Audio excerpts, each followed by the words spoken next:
நிறைய பேர் என்ன இருப்பாங்க, இயேசுவை ஏற்றுக்கொண்டு ரட்சிக்கப்பட்டிருப்பாங்க.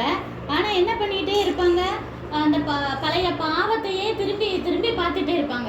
ட்ரிங்க்ஸு குடிக்கக்கூடாதுன்னு விட்டுருந்தா அவங்க கூட சேர்ந்துட்டு அந்த ஃப்ரெண்ட்ஸோட சேர்ந்துட்டே உட்காந்துட்டு பழகிட்டு அப்படி இருந்தால் அவங்களுக்கு கொஞ்ச நாள் திரும்ப என்ன செஞ்சுருவாங்க, அதை டெம்ட் ஆகி திரும்ப குடிக்க ஆரம்பிச்சிருவாங்க. அப்படித்தானே? ரசிக்கப்பட்ட புதுசில் கூட கொஞ்சம் பயந்து இருப்பாங்க. ஆனால் போக போக என்ன ஆயிரும், அவங்களுக்கு அந்த ஆசை வந்து திரும்ப பாவத்தில் விழுந்துருவாங்க. ஏன்னா அவங்களையே பார்த்துட்டு இருப்பாங்க.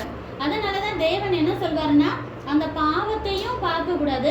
அந்த பாவம் செய்கிற இப்போ நண்பர்கள் இருக்காங்கன்னா அவங்ககிட்ட போய் ரொம்ப பேசவோ பழகவோ கூடாது. சும்மா பார்த்தா என்னென்ன என்ன. இப்போ அவங்க குடிக்கிற இடத்துல நம்ம போய் உட்காந்துட்டு நான் செய்ய மாட்டேன்னு 2 தடவை சொல்லுவோம், 3 தடவை சொல்லுவாங்க. 4வது தடவை அவங்கள மீறி என்ன இந்த கொஞ்சம் மட்டும் சொன்னோன்னா ஊற்றி குடிச்சிருவாங்க. கொஞ்சம் கொஞ்சம்னு சொல்லி அப்படியே குடிக்க ஆரம்பிச்சிருவாங்க. ஆனால் அவங்ககிட்ட போய் சொல்லுங்கள், அந்த நபர்கிட்ட பழகக்கூடாது, இந்த ஒழுக்கக்கேடான காரியங்களை செய்யக்கூடாது அப்படின்னா என்ன செய்வாங்க, அதுலேயே தான் பார்த்துக்கிட்டே இருப்பாங்க.